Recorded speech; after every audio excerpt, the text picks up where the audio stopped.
Time. It's a fascinating thing to think about. And more than just a concept, it is an actual, physical thing. Time travel has been explored by many fiction writers. And the idea has not escaped My Little Pony. Of course, I'm referring to that amazing episode, It's About Time. Twilight gets a visit from her future self, and she looks like she's from a war zone. Even though the message was interrupted, Twilight assumes the worst. But since she doesn't know the details, she disaster-proofs Equestria. All of it. And she succeeds fantastically. But in the end she discovers that her future self was just trying to tell her not to worry about anything. So she spent the whole week freaking out about nothing. Or was it really for nothing? There are many different theories about how time travel works, branching from different theories about time and other physical properties of the universe. One of growing popularity has been the idea of parallel universes and timelines accounting for every universal possibility. I'm going to use Equestria Girls as support that this is what the writers intend for the MLP universe. Twilight creates a stable time loop by going back and giving her the same vague warning while having the same appearance. But let's look at some cause and effect here. Twilight only appears to herself in the past because she spent a week going nuts. She is only going nuts because she appeared to herself to begin with.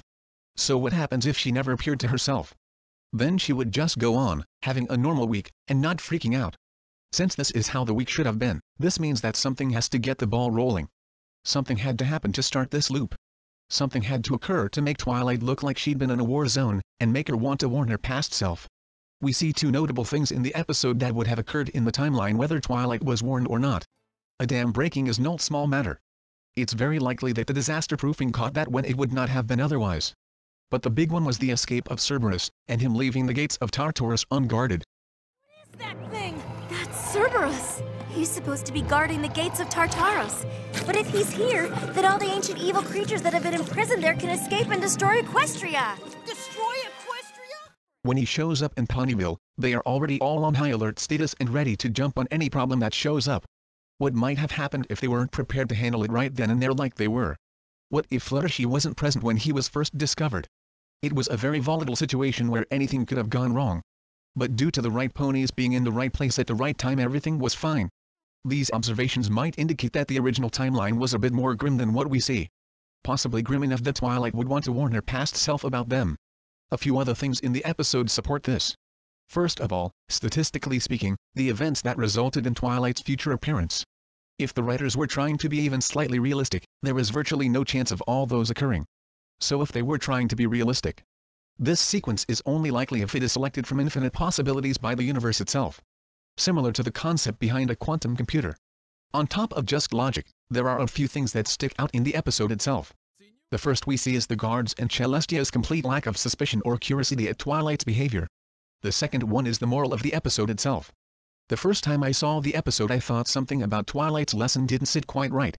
It seemed out of place compared to the other morals, and it seemed to contradict itself within the episode. I look ridiculous.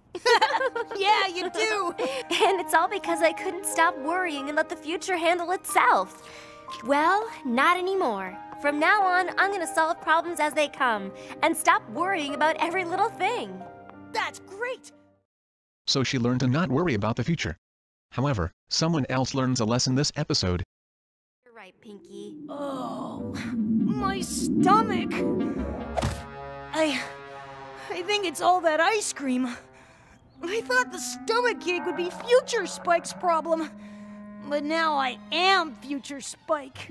Oh. Interesting. Spike learns that he needs to worry about the future. The exact opposite of the lesson Twilight learned. Were the writers trying to draw the viewer's attention to a conflicting paradox? All of these things might suggest that in the initial timeline there was a great conflict. And Twilight did actually appear to her past self from a future war zone in an attempt to stop it.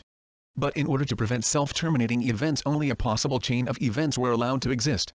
Thus the viewer is only shown the chain of events after the loop has been stabilized.